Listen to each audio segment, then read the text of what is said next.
My name is Jessica, and I'm a 30-year-old office worker. I work in the design department of a construction company, and currently I work from home most of the time. About twice a month, I go to the office for meetings and conferences.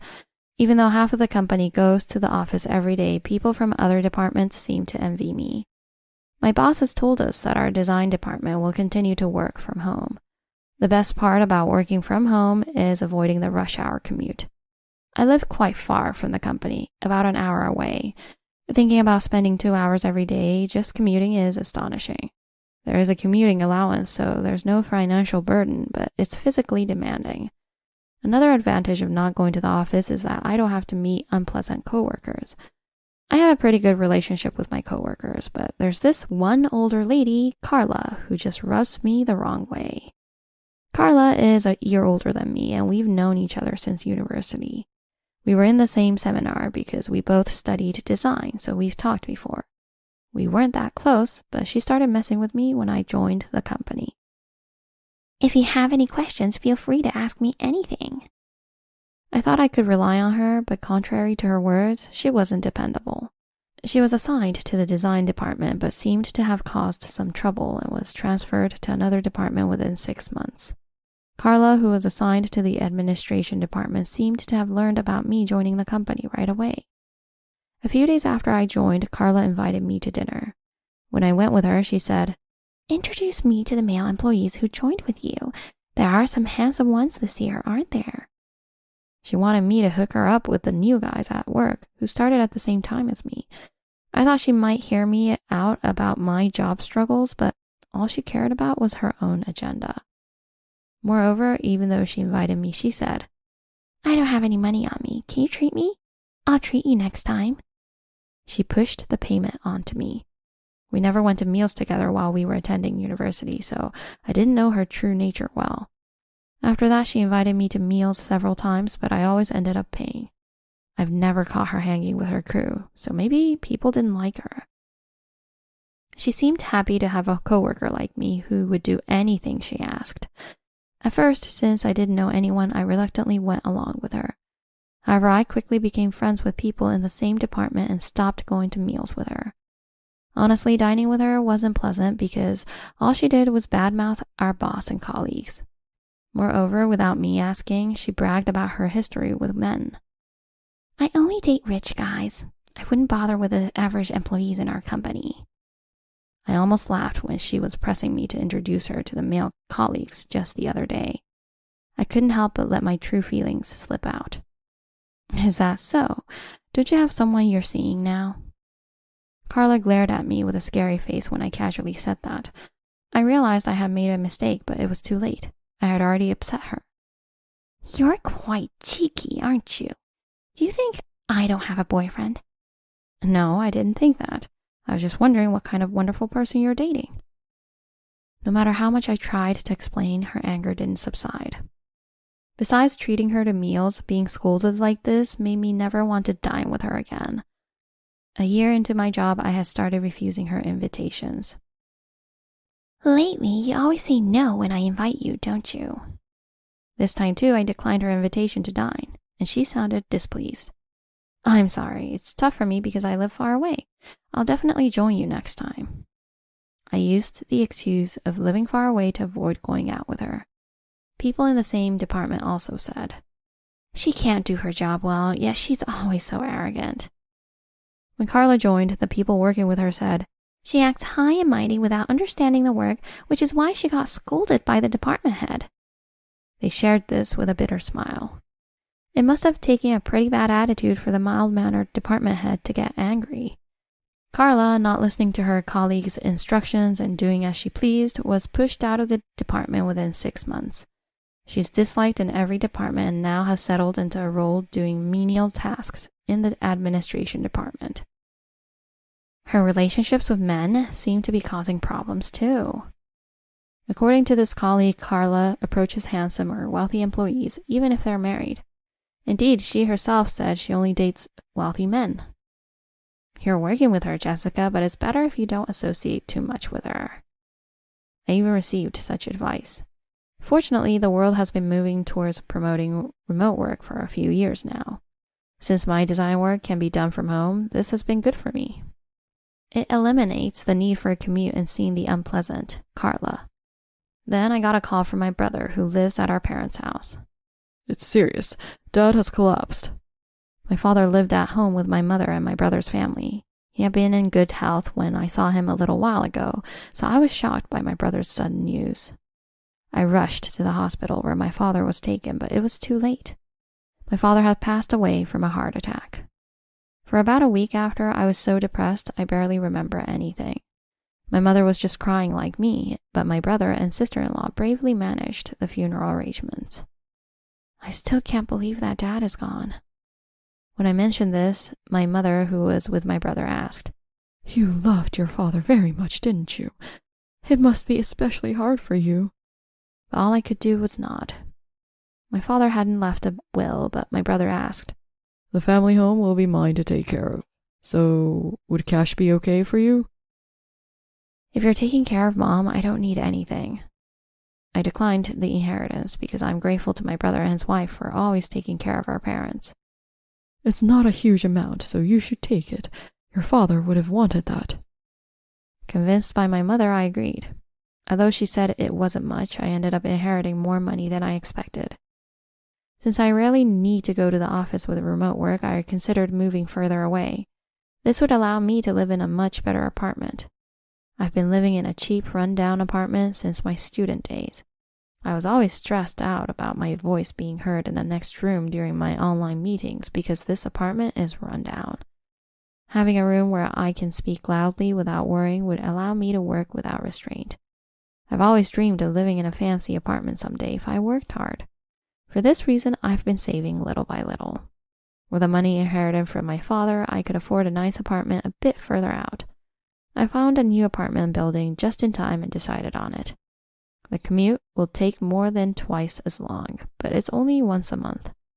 Plus, since I go to the office around noon, I avoid the rush hour. I bravely signed the contract and moved to my new place. During an online meeting, I told my colleagues about the move. I took the plunge and moved to a new apartment building. When I said this proudly, everyone seemed happy for me. Then a female colleague spoke up. Actually, I moved too. She smiled happily, having just gotten married, and seemed a bit shy. Her husband is quite wealthy, and unlike me, they moved to a high-rise condo in the city center. Your mansion must be spacious, right? Though she was modest, her room looked spacious and had high ceilings on camera. Everyone watching the monitor noticed this and said, Indeed, we commoners are different, and we all laughed. Her condo became a topic of conversation in the company.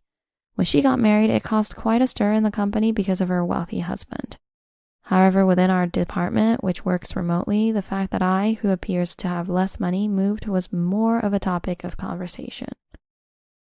Especially because it was in a new apartment building, my colleagues were even more surprised. On the day I went to the office for the first time since moving, I hoped I wouldn't have to meet Carla. I don't think she knows I moved, but I didn't want to deal with any comments. Unfortunately, I was spotted by Carla when I was leaving. Jessica, that's pretty bad, isn't it? Not telling me something so important. We hadn't seen each other for a while since working from home. She already seemed to know about my move, so I said, I didn't think it was a big deal, so I kept quiet. Carla stared at me with a smirk as I apologized. So, you managed to get a nice apartment, didn't you? Carla's face, smirking with implication, was frightening. Indeed, I was able to buy an apartment with the money inherited from my father, but I wondered how she knew about it. Thanks to you, it seems like my luck is turning around. She walked away with a sinister laugh. I was surprised by how easily Carla left without lingering or saying something spiteful as I expected. Her last words remained unclear to me. I couldn't understand what she meant by her luck turning because I moved. Still, since I didn't receive any invitations from Carla, I was relieved and could go home. A few days later, around noon, the doorbell rang and Carla was standing there on the monitor. She had found out where I live and was holding a big suitcase.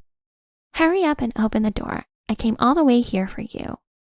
She comes shouting at me loudly. Despite being rich, you moved into such a countryside apartment, and it's not as luxurious as I thought. She spoke with a very dissatisfied look, which was rude. If she entered, she might stay, so I hurried to the entrance on the first floor. I wanted to send her away before she disturbed other residents. And what's going on? Why do you have such a big suitcase?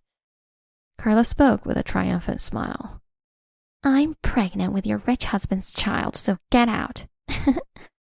I was puzzled by what she was saying. Huh? But I'm single. Hearing this, Carla smirked maliciously. Don't lie so blatantly. I know you married a rich man. Hearing about marrying a rich man, I remembered something. A female colleague who recently got married and I share the same last name. Moreover, both of us moved, so Carla got it all mixed up. Are you really pregnant, Carla? Carla hesitated when I looked at her doubtfully. Yes, I'm 3 months pregnant. I continued to ask, what's the name of the husband? Carla mentioned the name of my colleague's husband, which she had somehow found out. That person is not my husband, but the husband of my colleague. Carla seemed confused by this revelation. She looked at me with a surprised face, but still didn't understand. I'm not married, so it's impossible for me to be pregnant with my husband's child unless I have a time machine, right? Seeing me smile confidently, she finally realized her mistake. Huh? So I made such a mistake and came here? Carla suddenly looked panicked and flustered. What should I do now? I've already quit my job. I was surprised by this statement from Carla. Did she truly believe she could kick out my colleague and live with a rich man? When we met, and she said her luck was turning, it seems it was about this. Of course, the story about Carla being pregnant is likely a lie. Carla, you quit your job? She seemed too overwhelmed to hear me when I asked her that question. Are you okay? What happened? When I spoke kindly to Carla, who was panicking, she suddenly lunged at me. Give me the address of the employee who married the rich guy. She was glaring at me with a demonic face. It was clear she was planning to go to my colleague's apartment next and do the same thing. I don't know. We don't meet in person because we work from home. Carla kept demanding that I contact the colleague and get her address, but I continued to refuse. It would be a nuisance to her if Carla showed up uninvited. Eventually, she left, taking her large suitcase with her. I thought she had given up, but I called my female colleague just in case, warning her that a strange employee from my acquaintance might come, so she should be careful. That night, the colleague contacted me to report that Carla had indeed shown up. Are you okay? Was there any damage? The colleague nonchalantly replied, There's a security guard stationed at my apartment, so the noisy woman was quickly taken away by the police. It turns out a real luxury apartment like hers is different from mine, with tight security. That person was from our company? She didn't seem to know about Carla, so I filled her in. Don't worry, she has already left the company, so she's no longer related to us. We laughed about it.